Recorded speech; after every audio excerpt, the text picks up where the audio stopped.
I have some boiled potatoes. I am going to put them in the oven on fan 200 degrees for about 15-20 minutes with a little bit of oil. It will crisp them up.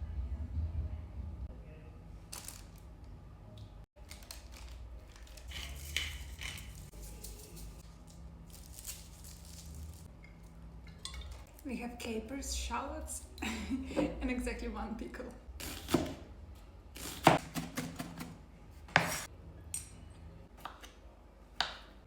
So I've got some leftover chicken and I will just pull it apart.